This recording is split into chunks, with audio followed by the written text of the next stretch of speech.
معزز سامعین، السلام علیکم ورحمۃ اللہ وبرکاتہ۔ آج کا ہمارا موضوع خاص ہے خواہشات نفس۔ خواہشات نفس کیا ہے؟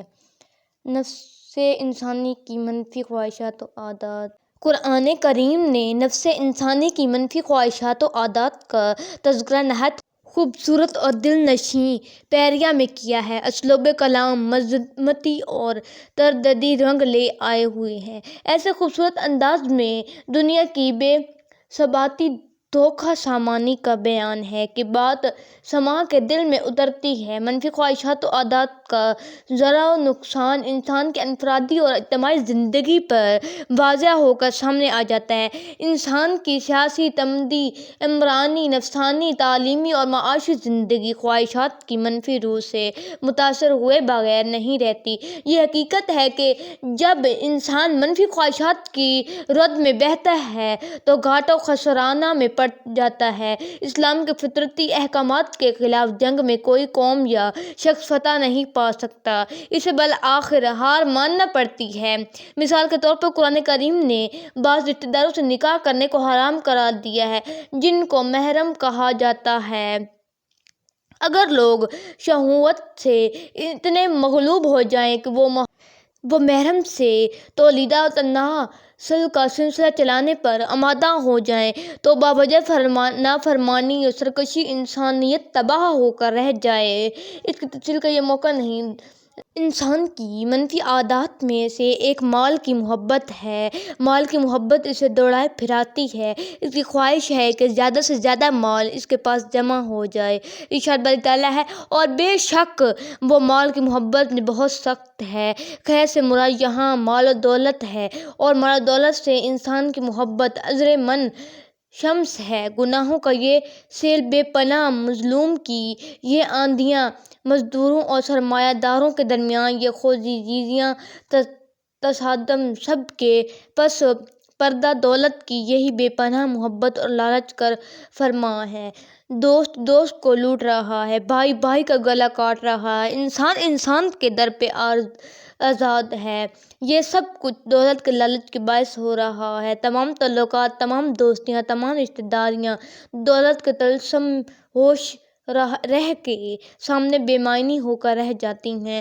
انسان کا عمل اس بات کی شہادت دے رہا ہے کہ اس کو جتنی ہوس سیم روز کی ہے، اس کے دل میں جتنی چاہت دولت و تصدر کی ہے، اتنی اور کسی چیز کی نہیں۔ اس کے حصول کے لیے جو ان تک محنتیں کرتا ہے، اپنے وطن کو چھوڑتا ہے، اپنی آسائش سے دستکش ہوتا ہے، اور بعض اوقات اپنی عزت و آبرو کو بھی خاک میں ملا دیتا ہے، اور اپنی زندگی کو طرح طرح کے خطرات سے دوچار کرتا ہے، اس کی مثال اور کہیں نہیں ملتی۔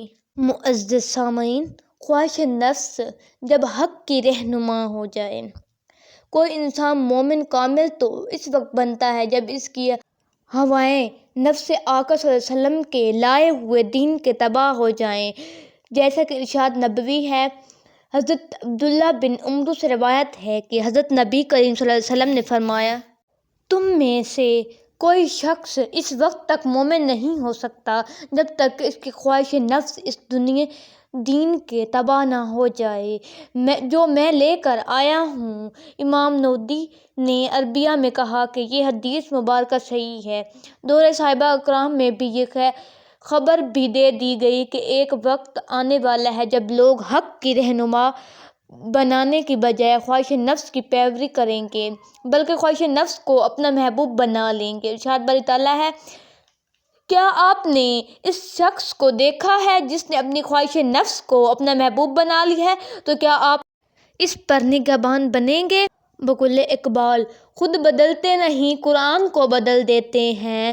وہ روایت یہ ہے کہ حضرت عبداللہ بن مسعود نے فرمایا، تم اس زمانے میں ہو جہاں دین حق خواہش نفس کی رہنمائی کرتا ہے، اور عنقریب ایک زمانہ آئے گا جب خواہش نفس حق کی رہنما بن جائے گی، پس اس زمانے سے اللہ کی پناہ مانگتے ہیں۔ معزز سامعین، نفسانی خواہشات کو چھوڑ کر اللہ سے لو لگاؤ۔ صحیح مسلم میں نبی کریم صلی اللہ علیہ وسلم نے ایک حدیث قدسی میں بیان کیا ہے جس میں اللہ تعالیٰ نے اس کو مخاطب ہو کر فرمایا کہ اپنی خواہشات نفس کو چھوڑ کر میرے ساتھ لو لگاؤ۔ حضرت ابو ذر غفاری بیان کرتے ہیں کہ رسول نے فرمایا کہ خدائے بزرگ برتر ارشاد فرماتے ہیں، اے میرے بندو، میں نے ظلم کو اپنے اوپر حرام کیا اور اسے تمہارے اوپر بھی حرام کر دیا ہے، پس ایک دوسرے پر ظلم نہ کرو۔